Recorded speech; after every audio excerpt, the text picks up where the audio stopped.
Hello, welcome back to my new video.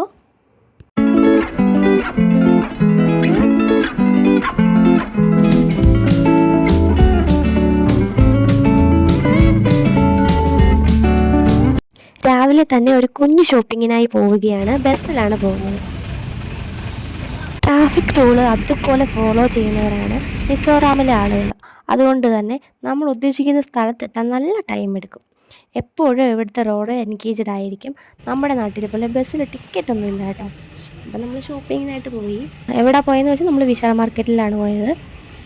കുറച്ച് വീട്ടിലേക്കുള്ള സാധനങ്ങളൊക്കെ വാങ്ങിക്കാനുണ്ടായിരുന്നു. മിക്കപ്പോഴും ഞങ്ങൾ ഇവിടുന്ന് തന്നെയാണ് കേട്ടോ സാധനമൊക്കെ വാങ്ങിക്കാറ്. ഒരു വീട്ടിലേക്ക് വേണ്ട അത്യാവശ്യം ഒട്ടുമിക്ക സാധനങ്ങൾ നമുക്ക് ഇവിടുന്ന് കിട്ടും. അതുപോലെ തന്നെ അഫോർഡബിളായിട്ടുള്ള റേറ്റും ആയിരുന്നു. അതുകൊണ്ട് മിക്കപ്പോഴും നമ്മൾ ഇവിടുന്ന് തന്നെയാണ് പർച്ചേസ് ചെയ്യാറുള്ളത്. ഓൺലൈനായിട്ടും പർച്ചേസ് ചെയ്യാറുണ്ട്. നമ്മളിവിടെ വെച്ച് ഒരു മലയാളിയെ കൂടെ കണ്ടായിരുന്നു കേട്ടോ. നമ്മൾ കേരളം വിട്ട് പുറത്തേക്ക് പോയാൽ പിന്നെ ഒരു മലയാളിയെ കണ്ടാൽ ഭയങ്കര സന്തോഷമാണല്ലേ. നമ്മൾ 2 മലയാളികളേ ഉള്ളൂ നമ്മുടെ ക്യാമ്പിനകത്ത് കേട്ടോ. അപ്പോൾ ഞങ്ങൾ രണ്ടുപേരും ഒരുമിച്ചാണ് പുറത്തേക്ക് പോയത്.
അപ്പോൾ ഷോപ്പിങ്ങിൻ്റെ ഫുൾ വീഡിയോ ഒന്നും എനിക്ക് എടുക്കാൻ പറ്റിയില്ല കേട്ടോ. ഇപ്പോൾ കാണുന്നത് വേറൊരു ദിവസം നമ്മളെടുത്ത വീഡിയോ ആണ് കേട്ടോ. ഉണ്ണിക്കണ്ണന് ചെറിയൊരു ജലദോഷമൊക്കെയായി ഹോസ്പിറ്റലിലൊക്കെ പോയി തിരിച്ച് ഒരു കുഞ്ഞു ഷോപ്പിങ്ങൊക്കെ ചെയ്ത് വന്നപ്പോഴത്തേലും ഉച്ചയായിരുന്നു. നമ്മൾ ടാക്സിക്കകത്താണ് കേട്ടോ പോയത്. അപ്പോൾ തിരിച്ച് വന്നപ്പോൾ നമ്മുടെ ക്യാമ്പിൻ്റെ അകത്ത് തന്നെ ഒരു റെസ്റ്റോറൻറ്റ് കണ്ടു. പുതിയ റെസ്റ്റോറൻറ്റാണ്, നമ്മൾ കണ്ടിട്ടില്ലായിരുന്നു നേരത്തെ. അപ്പോൾ ഒന്ന് കയറി നോക്കി. അപ്പോൾ അവിടുന്ന് ഫുഡ് കഴിക്കാമെന്ന് വിചാരിച്ചു. ഒരു ചെറിയ റെസ്റ്റോറൻ്റ് ആയിരുന്നു കേട്ടോ. അകത്ത് വലിയ സ്പേസ് ഒന്നും ഇല്ലെങ്കിൽ നല്ല ആംബിയൻസ് ഉണ്ടായിരുന്നു. അതുപോലെ ഒരു 3-4 ചെയറൊക്കെ ടേബിൾ സെറ്റൊക്കെ ഇടാനുള്ള സ്പേസേ ഉണ്ടായിരുന്നുള്ളൂ. AC ഒക്കെ ആയിരുന്നു കേട്ടോ.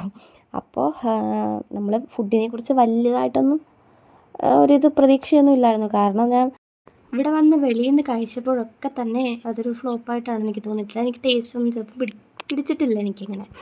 അപ്പോൾ ഇന്ന് നമുക്ക് ഉച്ച ആയതുകൊണ്ട് തന്നെ അത്യാവശ്യം നന്നായിട്ട് കഴിക്കാമെന്ന് വിചാരിച്ചു.